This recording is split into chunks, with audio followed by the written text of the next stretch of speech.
جتنا عقیدہ قریب ہوتا چلا جائے گا اتنا وہ مومن ہوتا چلا جائے گا۔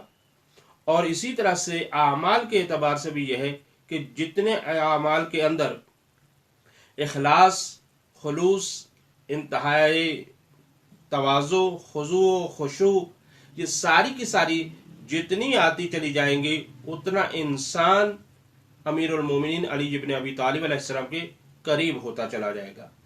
لہذا ایمان کی اور اعمال کی میزان ہے امیر المومنین علیہ السلام اور اہل بیت علیہ السلام۔ عزیزان گرامی، یہاں تک یہ گفتگو میں اس کو روک رہا ہوں تاکہ ہم آگے گفتگو کو لے کر چلیں، ورنہ یہاں پر بہت ساری اور بھی چیزیں موجود ہیں کہ جس کو ذکر کرنے کی ضرورت تھی، لیکن کیونکہ ہم یہ چاہ رہے ہیں کہ مختصر بھی رہے اور کوئی چیز چھوٹے بھی نہیں، تو اس وجہ سے یہ ہے کہ بہرحال ذکر کر دیا ہے۔ اور اس کے بعد لفظ آیا ہے وَأَلَّا تَطْغَوْا فِي الْمِيزَانِ، اور تم میزان میں طغیان نہ کرو۔ یہاں پر بھی یہ ہے کہ کیونکہ 3 دفعہ بار بار یہاں ان آیات کے اندر میزان کا تذکرہ ہوا ہے اور اس کی مفسرین نے مختلف تعبیر کی ہے، بعض نے کہا تاکید کے لیے آیا ہے، تو اس حوالے سے یہ ہے کہ، اور بعض نے یہ ہے کہ باقاعدہ طور پر ایک دفعہ نفی نہیں کی ہے یعنی روکا گیا ہے، اور ایک دفعہ امر کیا گیا ہے یعنی حکم دیا گیا ہے۔ تو یہ مختلف پیرائے ہیں۔ مثلا جیسے یہ ہے کہ ایک دفعہ کہا جاتا ہے کہ مثلا داڑھی رکھو، یہ ہے امر۔ ایک دفعہ کہا جاتا ہے داڑھی نہ منڈواؤ، یہ ہے نہیں۔ یہ دونوں تعبیریں الگ الگ ہیں اور ان کے احکام بھی الگ الگ ظاہر ہوتے ہیں۔ اسی طرح سے یہاں پر بھی روایت جو آ رہی ہے، آیت جو ہے وہ ہمیں اسی انداز کی مل رہی ہے۔ سب سے پہلے یہ کہا جا رہا ہے وَوَضَعَ الْمِيزَانَ، میزان کو نصب کیا گیا، اب نہیں آ رہی ہے۔ اللہ تطغوا فی المیزان، یعنی میزان میں تجاوز نہ کرو۔ اور میزان میں یعنی خود امام جب مراد ہے میزان سے تو اس کو بھی روایت نے بیان کیا ہے کہ یعنی اصل الامام، یعنی امام کے نسبت عصیان کرنے کا نام بھی یہاں پہ نہیں ہوئی ہے، لہٰذا اس حوالے سے بھی ہے۔ تو یہاں پر نہیں ہے یعنی روکا جا رہا ہے، کیا ہے کہ میزان میں طغیانی نہ کرو۔ وَأَقِیمُوا الْوَزْنَ بِالْقِسْطِ، اور یہ امر آ رہا ہے، امر یہ آ رہا ہے کہ قائم کرو کس کے ذریعے سے وزن کو، کیا ہے یعنی عدالت سے کام لو، عدالت سے کام کرو۔ وَلَا تُخْسِرُوا الْمِيزَانَ، اور میزان میں خسارہ مت کرو، اس میں خسارہ مت ڈالو۔ تو عزیزان گرامی، یہاں پر بھی یہ ہے کہ خسارہ میزان میں کرنا یہ بھی اسی حوالے سے ہے۔ تو یہ اتنی تاکید ہے، اور یہ سمجھتا ہوں کہ یہ میزان ہی ایک ایسی چیز ہے کہ اگر ہم لوگ دنیا والے اگر اسی میزان کے اپنی زندگیوں کا ایک حصہ بنا لیں کہ ہمیں ہر چیز میں میزان سے کام لینا ہے، گفتگو کریں تو میزان سے کام لیں، بات کو جیسے کہا جاتا ہے پہلے تولو پھر بولو، تو یہاں پر بھی یہی ہے، انسان ہر چیز میں انسان اپنے آپ کو ایک میزان رکھے اور اس میں طغیانی بھی نہ کرے اور اس میں کمی و بیشی بھی نہ کرے۔ تو اس حوالے سے یہ ہے عزیزان گرامی۔ آگے گفتگو کو لے کر چلتے ہیں۔ وَالْأَرْضَ وَضَعَهَا لِلْأَنَامِ، اسی طرح سے نعمات کا جب ذکر ہو رہا ہے کہ الرحمن علم القرآن، قرآن کی تعلیم دی، اور خلق الانسان، انسان کو خلق فرمایا، علمہ البیان، اور بیان کو تعلیم دیا۔ اسی طرح سے چلتی ہوئی یہ نعمات یہاں پر آ جاتی ہیں وَالْأَرْضَ وَضَعَهَا لِلْأَنَامِ، زمین کو کیا ہے کہ وضع کیا، بچھایا گیا، للانام، انام۔